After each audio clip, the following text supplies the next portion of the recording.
Alam mo ba, hindi lang sa ghost stories may misteryo. Kahit sa technology na ginagamit natin araw-araw, may misteryo din. Minsan biglang nawawala yung data, biglang namamatay yung ilaw o kaya naman parang minsan may sariling isip yung bahay. Dito sa podcast natin na to, pagsasama-samahin natin ang mystery at technology. Ako ang inyong host, Jael. Kasama ang aking mga kaibigan na si Francesca, Geraldine, at Angelo. And welcome to Techno!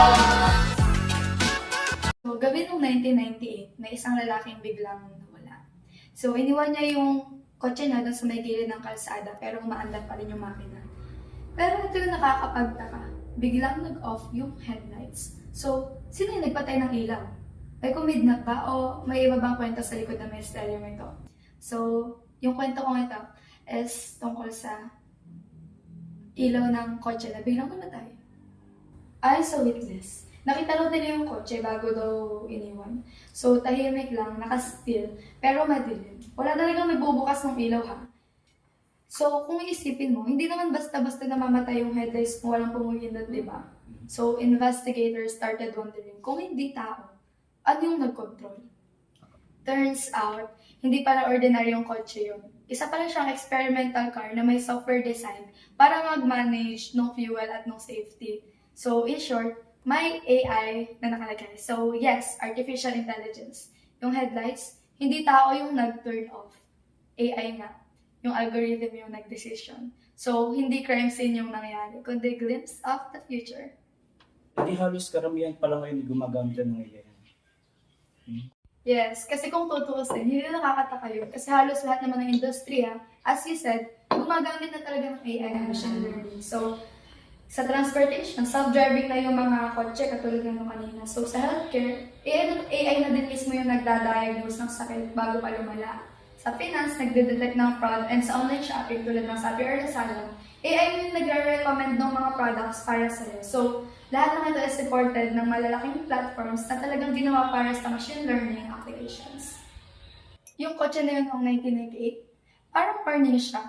Machines making decisions on their own. Ngayon, parang normal na lang, pero yung tanong, hanggang saan natin hahayaang magdesisyon ng AI para sa atin? Moving on, save your reflections muna for ourselves kasi si Ate Cheska naman ang magpapento sa atin, so May share ako sa inyo. May nabasa ako noong daw 2012, isang buong kumpanya ang nagising sa bangungot. Yung server nila, nawala. Hindi ninakaw, hindi nahack, basta na lang naglaho. Years of work, wipe out overnight. Yung mga empleyado, sinigurado nilang nakabackup lahat, pero nung chinek nila, wala silang nakita. Isipin nyo, libu-libong documents, projects, record scan. Walang usok, walang nasirang locks, nabura lang lahat. Sinuri ng investigators ang mga makina. Okay pa naman, maayos, yung hard drive, functional. Pero yung laman ng mga storage, wala nang laman. Kaya nakakatindig balahibo ang tanong, kung nandyan pa ang servers, nasa ng mga data? Ang sagot, nasa cloud. Tahimik pero tuloy-tuloy na nagbabago ang cloud computing platforms kung paano nag-iimbak at nagpaproseso ng data ang mga kumpanya. Amazon Web Services, Google Cloud, Microsoft Azure, hindi lang ito passwords. Para silang invisible balls na nasa iba't ibang panig ng mundo na pwedeng lumitaw o maglaho sa kahit saang device kahit saan. Hindi talaga nawawala ang mga data ng kumpanya, hindi lang nila alam kung saan talaga nakikita ang mga data nila. So yung misteryo ng vanishing data, hindi pala crime, isa siyang sulyap sa bagong realidad. Ngayon, hindi na lang nakatira sa metal boxes ang data natin. Nasa distributed systems na siya, nakakalat sa buong planeta. patawa naman yung kumpanya, hindi naman lang nila alam na nilipat na pala yung data nila. Aba, Wait lang. Ako naman, may kwento ako sa inyo. Tungkol to sa The Missing Legend. Noong 2008, sa kalagitnaan ng financial crisis, may nangyari sa isang ledger. Doon kasi nakatala yung mga transaction na nabigla nawala at billion of dollars ang mga nagpalit-palitan kung saan napunta sa mga tao. Kaya nakakapagtaka kasi walang ebidensya. Kaya parang nabura lang sa history yung mga papel na dapat nakatala yung mga ledger na yun. Ito ang tanong ngayon, paano nawala yung isang bagay na napaka-importante? Kasi ang mga bangko ngayon at negosyo, umaasa lang yan sa ledger. Mga tala ng bawat credit, bawat debit, bawat palitan. Pero alam nyo ba, vulnerable ang ledger na yan. Sa isang lugar lang sila nakatago. Ngayon, pwede silang pekein, i-crop, o burahin. So, sino nga bang kumuha ng ledger? At paano ito may lalagay sa lugar na hindi pwedeng galawin o dayain? Ang sagot dyan ay hindi nasa vault, nasa network. Isang bagong uri ng ledger na nabuo. Ito ay blockchain. Isang record na hindi naka-store sa isang lugar, kundi naka-distribute sa libu-libong internet sa buong mundo. Every block of code connected sa next, forming a chain na hindi basta-basta mabubura. Walang missing page, walang pwedeng dayain. Nabuong iba't ibang blockchain platform ang ginagamit hanggang ngayon. Ito ang Ethereum. Hindi lang siya ledger, kundi parang world computer.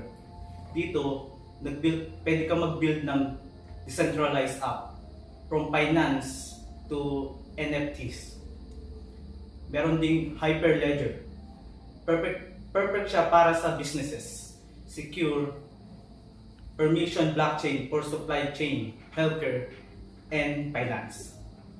Solana, built for speed, thousands of transactions per second. Kaya perfect siya for gaming and Web3. So, ang blockchain, hindi lang siya about cryptocurrency. Ginagamit rin ito for contract, supply chain, at kahit sa voting system. Ganun pala yun. Yung sa akin naman kasi is tungkol sa sa isang pamilya. Lumipat sila ng bahay, sa smart home sila pumunta. Yung smart home na yun is, yung mga pinto nila is automatic, like kusa nagsasara, yung mga ilaw nila kusa din na bumubukas. And yung camera nila is gumagalaw siya ng kusa. And makalipas yung ilang araw, may napansin na silang kakaiba kasi yung bahay nila, basta na lang gumagalaw yung ilaw para lang siya nag-glitch yung ilaw niya kahit wala naman nagko-command sa kanya. And yung mga pinto and yung mga cameras, gumagalaw siya na kahit walang sinusundan. Kaya natakot dun yung pamilya and naisip nila na tumawag na lang sila ng technician. And then after nun, kwento nila sa technician kung ano yung nangyayari sa bahay nila.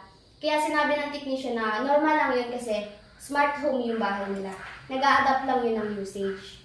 And baka naninibago lang sila sa bahay nila kasi smart home nga kasi. And yung pamilya na yun, hindi sila nakontento dun sa sinabi ng isang technician lang. Kaya nag-hire sila ng expert. And then dun sa expert, sinabi ng expert sa kanila na yung mga nangyayari sa bahay nila is hindi gawa sa multo, kaya wala silang dapat ikatakot. Yung nangyayari sa bahay nila is gawa ng Internet of Things or IoT. So yung IoT na yun yung may mga bagay, yung mga platform doon, kada isang bagay na ginagamit, may platform na nakakonect.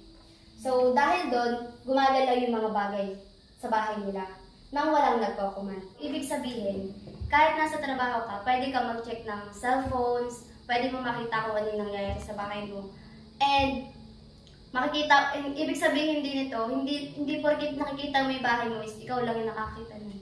May iba din nakakita nun dahil may ibang platform nakakonect doon sa mga ginagamit mo na appliances sa bahay. So, sa ibang bansa, may mga kaso din ng ganun. Yung ginagamit nila yung mga refrigerators, parang ginagamit nila yung entry point para sila ng cyber attack.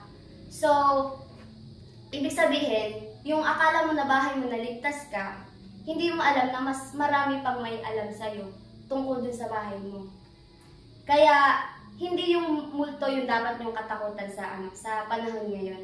Kung hindi, yung mga konektadong bagay na pwedeng makita yung ginagawa mo at kung ano yung mga gagawin mo. Kaya, umasa ka na sa bahay mo, kapag smart home yun, Ibig sabihin, your house must be watched.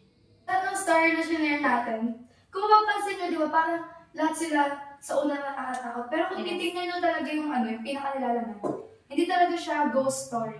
Minsan kasi, yung mga dapat nakatakutan natin, ay hindi talaga dapat nakakatakot. Kasi, biruin nyo, yung pinaka-nakakatakot para sa akin is yung bahay na the house that was, yung kay Geraldine. Kasi, Nakakatakot yun eh. biruin mo, ikaw lang mag-isa sa bahay mo, tapos may nakatingin pala sa'yo kung kung iisipin mo, what if mahak yung bahay mo? Oh, paano mo nagagamitin kung iba na yung yung iba Makikita niya lahat ng makikita lahat ng footage mo, paano kapag, Parang wala privacy ka na wala ka kasi ng yun kaya privacy. yes, Sa panahon kasi ngayon, yung AI na, kaya na nilang magdesisyon. Yan yung mga cloud platforms na yan, yung mga milyon-milyon na mga datos na tinatago. Kailangan dapat maging tayo, alam din natin kung paano natin gamitin. Yung tama sa paggamit, hindi pwede sosobrahan. Kaya, ayun, hindi tayo dapat na mag-base lang sa AI, especially. Kaya habang sinusuri natin ang digital world, paano ba natin ito magagamit sa mabuting paraan? salamat sa pakikinig dito sa We Talk Tech Talk! Kung bitin ka pa next time, don't worry, pwedeng-pwede kang sumama dahil sa mundo ng tech, laging may secret na naghihintay. Bye!